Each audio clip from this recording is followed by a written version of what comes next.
Good morning সকলকে আরও একটি নতুন ব্লগে স্বাগতম। আজকে হলো জুলির বিয়ের বাসি বিয়ে, তো আমরা রেডি হয়ে চলে গেছি ভেনিউতে। তো আজকে কিন্তু অনেক একটা বিশেষ দিন, ওর তো বাসি বিয়ে বটেই, আজকে সাথে ভোট গণনার পর্ব। তারপর চলে আস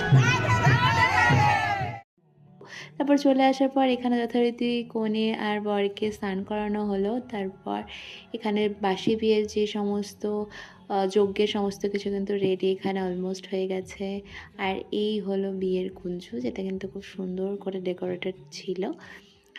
আর তারপর আমরা সবাই মিলে আজকে যেহেতু ফাঁকা ফাঁকা, আজকে কোনো তাড়াহুড়ো নেই, তো সবাই মিলে অনেকক্ষণ ফটো তুলেছি। তারপর এখন আমরা বসে পড়েছি খেতে। এখনও বাসি বিয়ে হতে দেরি আছে, কনেকে রেডি করা হচ্ছে। তো এদিকে আমরা সবাই খেয়ে নিলাম। আর এইদিকে দেখো কাকিমণি, সব কিছুর সাথে কিন্তু পানটা ম্যান্ডেটরি, তাই না?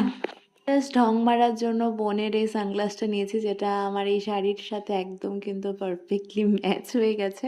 তো সেটা নিয়ে একটু ঢং করছিলাম। আর এদিকে দেখো পুচকে গোলার কাণ্ড, ফুল দিয়ে ছোড়াছড়ি হচ্ছে। মানে এদের কিন্তু একটা আলাদাই জগৎ, তাই না? নিজের খেয়াল খুশি মতো আছে। তারপর এদিকে কথা বলতে বলতে যথারীতি কনে বর রেডি হয়ে চলেও এসেছে। এখন যথারীতি শুরু হবে বাসি বিয়ে পর্ব। তো চলো আমরাও দেখতে থাকি, তোমরাও দেখতে থাকো। আর আমরা কিন্তু সাথে এখানে বড় স্ক্রিনে কিন্তু ভোট গণনা চলছে, সেটাও দেখছি, আর সাথে বিয়েটাকেও এনজয় করছি।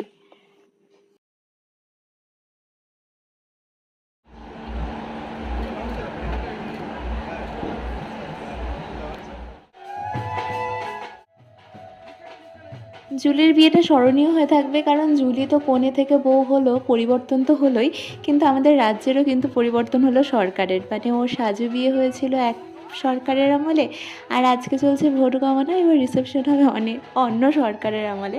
মানে এই ডেটে যাতে বিয়ে হয়েছে সবার ক্ষেত্রেই সেম জিনিসটাই।